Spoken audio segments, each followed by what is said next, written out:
welcome to Stain B, where we talk about some true crime and make some art. Anna wrote me the script, so I have no idea what's on here. We're gonna go ahead and read it and we'll go on a little journey together. Without further ado, let's get started.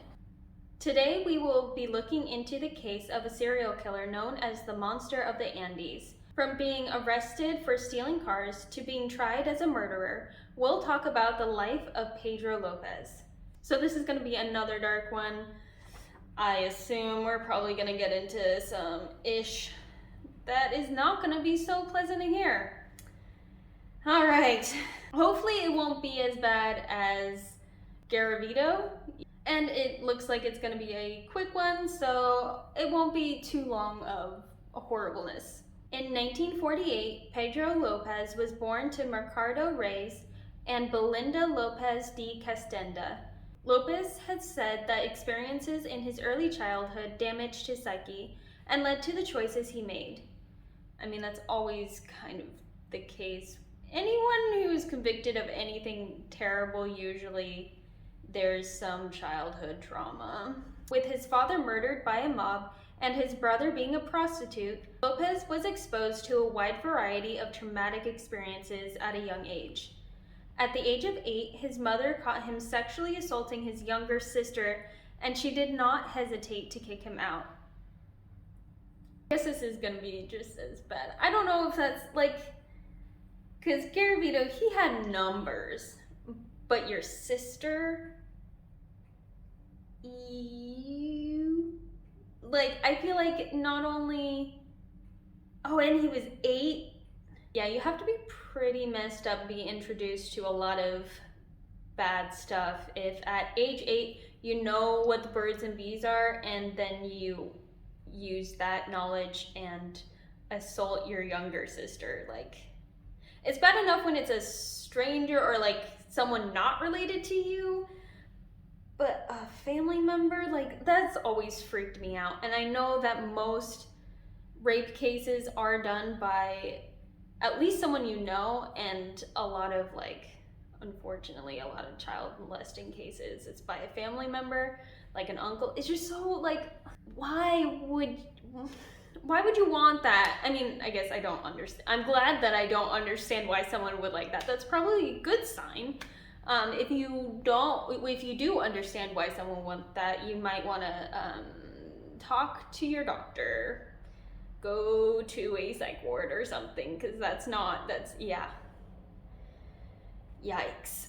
At least his mom did have the mindset to kick him out and be like, yeah, no, you're not gonna live in my house. But, like, I get wanting to punish him, but I feel like there's a better way to do that, especially if he's 8. Like, kicking him out, I feel like he's just gonna get in more trouble or die. Well, he did a horrible thing. At age 8, do you really have that much ability to understand consequences? Even to have, like, the same, like, impulse control as an adult, like, I don't think that it's the same. So I feel like you should be a little bit more lenient and more just, like, teach him to control those urges. So he went to Bogota, Colombia, where Lopez said he was taken by a man to an abandoned building and raped. What if could have been? Maybe. I don't remember where in Colombia Garavito was, but what if these two crossed paths?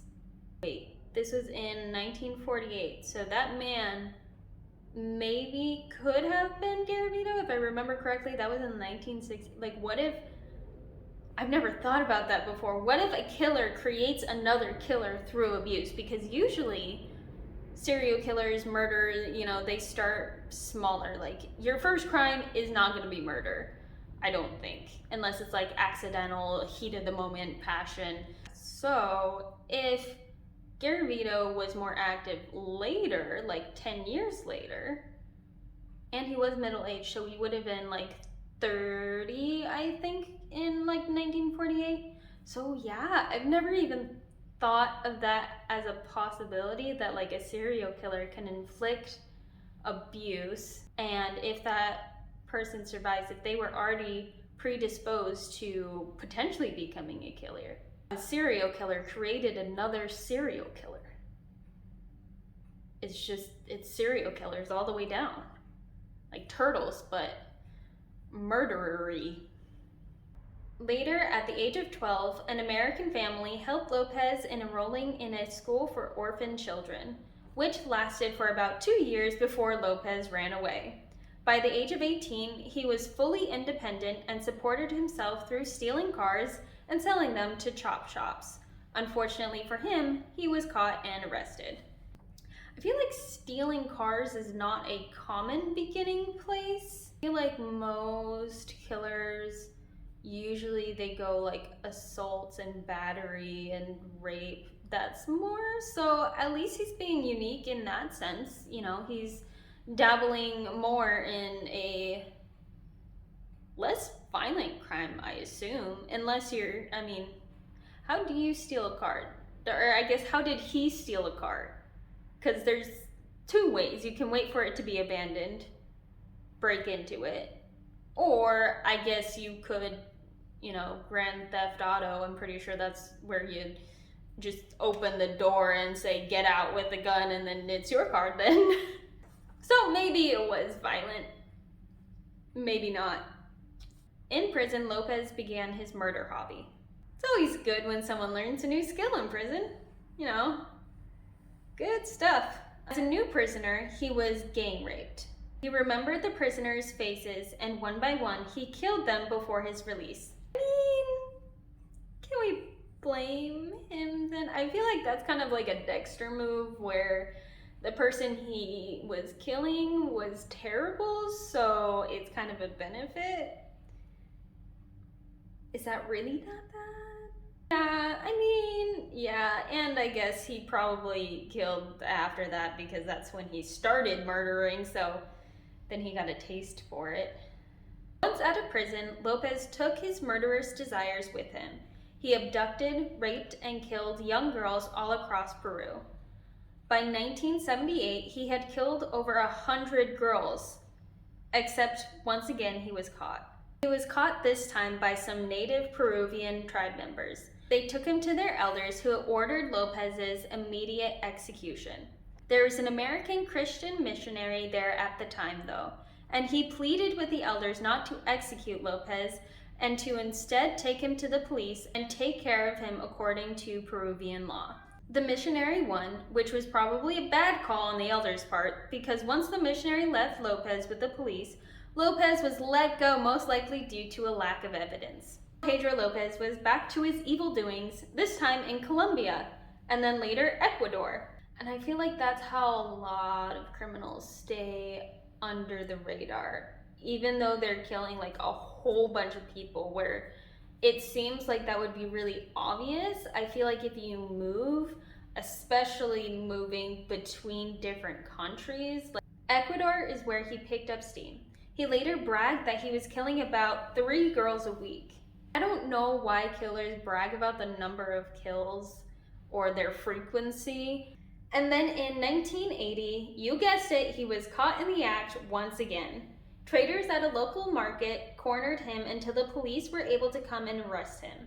During questioning, Lopez confessed to more than 300 murders. The police found it quite hard to believe until a convenient flash flood washed out a mass grave containing several of Lopez's victims. Later, he led police to 53 more victims. That's crazy. Like, they might have released him if it wasn't for a natural disaster. And imagine being someone who lived where the flash flood happened.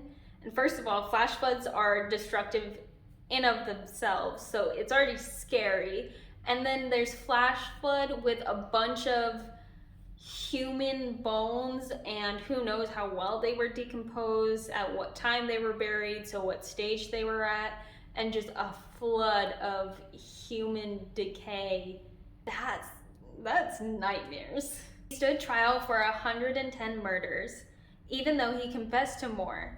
And in 1998, he was found guilty and clinically insane. 5 years later, he was released from the mental facility on good behavior and has not been seen since.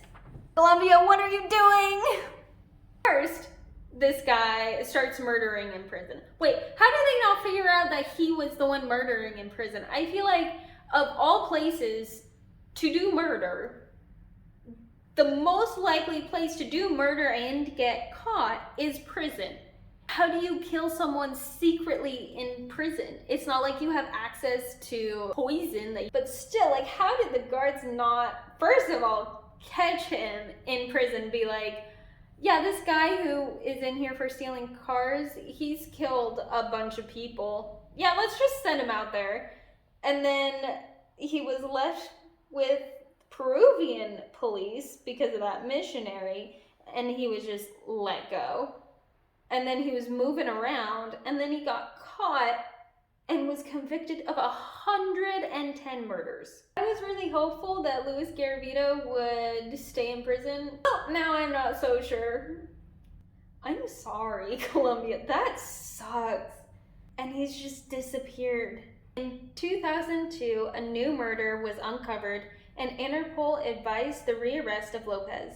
But since he has not been seen since his release, he is still wanted by police today. And that's the end of that video. I hope that you were at least entertained and aren't too bummed out now or terrified that he's still at large. But I still hope that you stay curious and creative. Peace. This gotta work, right?